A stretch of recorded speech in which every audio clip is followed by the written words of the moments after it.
আসসালামু আলাইকুম সম্মানিত দর্শক ও শ্রোতাবিন্দু, আপনাদেরকে শুভেচ্ছা জানাচ্ছি।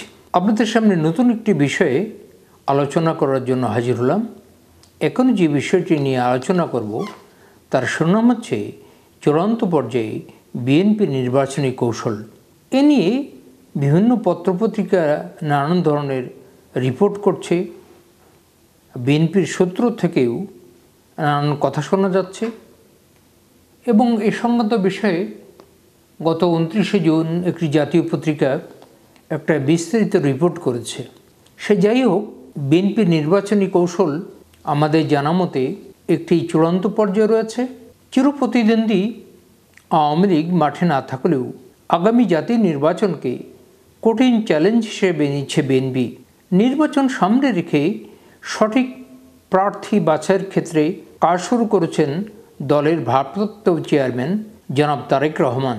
প্রত্যাশিত অবাধ, সুষ্ঠু, নিরপেক্ষ, গ্রহণযোগ্য নির্বাচনের জন্য সর্বাত্মক প্রচেষ্টার অংশ হিসেবে ভোটের আগে 90 দিনের চূড়ান্ত করণীয় নির্ধারণ করেছেন তিনি। কেন্দ্র থেকে তৃণমূল পর্যন্ত নেতাকর্মীদের জন্য টানা 3 মাসের নির্বাচনী কর্মসূচি তিনি দেবেন বলে আশা করা হচ্ছে।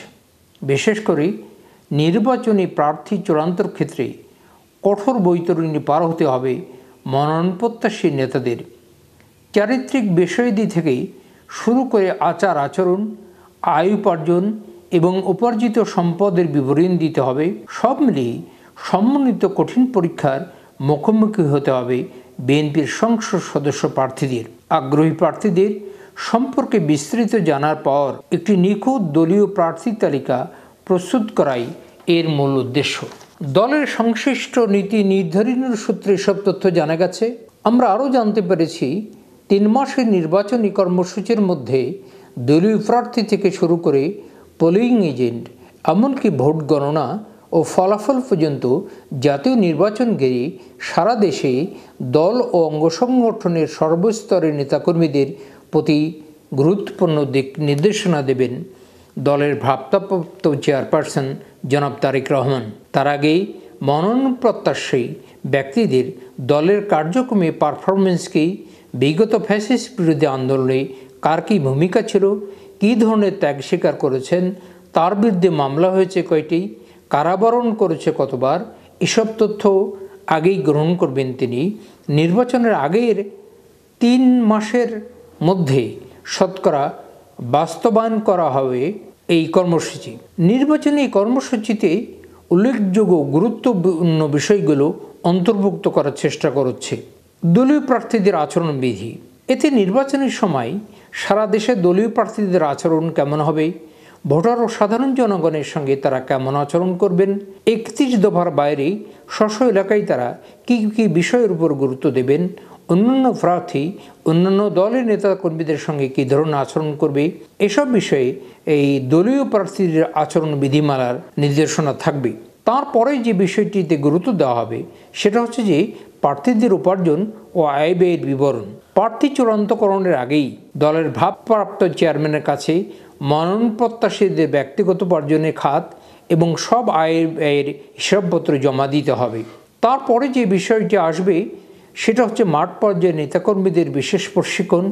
সারা দেশে নির্বাচনী বিষয়ে দল, অঙ্গ সংগঠনের তৃণমূল পর্যায়ে নেতাকর্মীদের নির্বাচন সংক্রান্ত বিশেষ প্রশিক্ষণের ব্যবস্থা করা হবে। ভোট কেন্দ্রে যাতে দলীয় ও নিরপেক্ষ ভোটারদের সর্বোচ্চ উপস্থিতি নিশ্চিত করা, জাল ভোট ও ফেক ভোটার প্রতিরোধ, শান্তিপূর্ণ অবস্থা বজায় রাখার লক্ষ্যে ভোট কেন্দ্রে সৃষ্ট যে কোনো ঝামেলা নিরসনে ভূমিকা রাখা, গৃহীত ভোট গণনা এবং ফলাফল ঘোষণার ক্ষেত্রে সব ধরনের প্রতারণা রোধ করা ইত্যাদি বিষয়ে বিশেষ প্রশিক্ষণের ব্যবস্থা করা হবে বলে আমরা জানতে পেরেছি।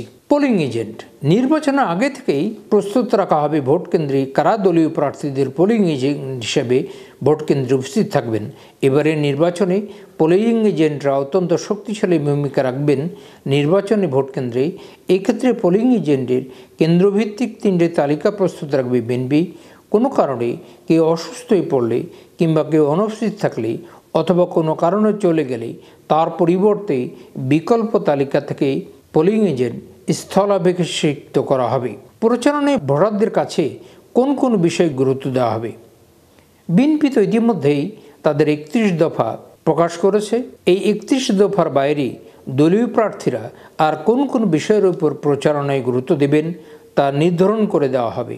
বিশেষ করে এলাকা ভেদে যেসব বিষয়ের উপরে গুরুত্ব দিলে জনমানুষের কল্যাণ হবে, জনগণ উপকৃত হবেন, সেই বিষয়গুলি প্রাধান্য দেওয়া হবে। ভোট গণনা ও ফলাফল। নির্বাচনের ভোট গণনা ও ফলাফল ঘোষণার ক্ষেত্রে যাতে কোনো রকমের অনিয়ম কিংবা বিশৃঙ্খলা সৃষ্টি না হয় সেজন্য সজাগ থাকবেন বিএনপি নেতাকর্মীরা। আইন ও নিয়মতান্ত্রিকভাবে প্রক্রিয়াটা যেন কার্যকরীভাবে সম্পন্ন হয় সেজন্য রীতিমতো প্রহরায় থাকবেন তারা। তার জন্য আগে থেকেই পরিকল্পিতভাবে নির্ধারণ করে রাখা হবে ভোট কেন্দ্রের প্রাপ্ত ভোট গণনা ও ফলাফল ঘোষণার সময় কারা ভোট কেন্দ্রের ভিতরে এবং বাইরে অবস্থান করবেন। অন্য প্রার্থীদের সঙ্গে বিএনপির প্রার্থীদের সম্পর্ক আচরণ কেমন ধরনের হবে, দলের একজন প্রার্থী তার পার্শ্ববর্তী এলাকার অপর দলীয় প্রার্থীর সঙ্গে কীভাবে যোগাযোগ বা সম্পর্ক বজায় রাখবেন সেই বিষয়েও বিশেষ নির্দেশনা থাকবে। এরপরে যে বিষয়টি আসবে ডিজিটাল অপপ্রচারোধ। দল, দলীয় প্রার্থী ও নেতাকর্মীদের বিরুদ্ধে সামাজিক বিভিন্ন যোগাযোগ মাধ্যম, অন্যান্য দল বা প্রতিপক্ষের অপপ্রচার রোধে সারা দেশে দক্ষ ডিজিটাল টিম গঠনের উদ্যোগ নেওয়া হয়েছে, যারা এসব অপপ্রচারের যৌক্তিক জবাব দেবেন। বিএনপি এবং যুগপৎ শরিক দলের প্রার্থীদের ক্ষেত্রেও একই নির্দেশনা প্রযোজ্য হবে। আগামী জাতীয় নির্বাচনে বিএনপি এবং বিগত ফ্যাসিস্ট বিরোধী যুগপৎ আন্দোলনে শরিক দলে যেসব প্রার্থী ধানের শীষ মার্কায় নির্বাচন করবেন সেসব প্রার্থীদের ক্ষেত্রেও একই ধরনের নির্দেশনা প্রযোজ্য হবে। সম্মানিত সুধীবৃন্দ, আমি এতক্ষণ আপনাদের সামনে যে বিষয়ে আলোচনা করছিলাম তার শিরোনাম ছিল চূড়ান্ত পর্যায়ে বিএনপির নির্বাচনী কৌশল।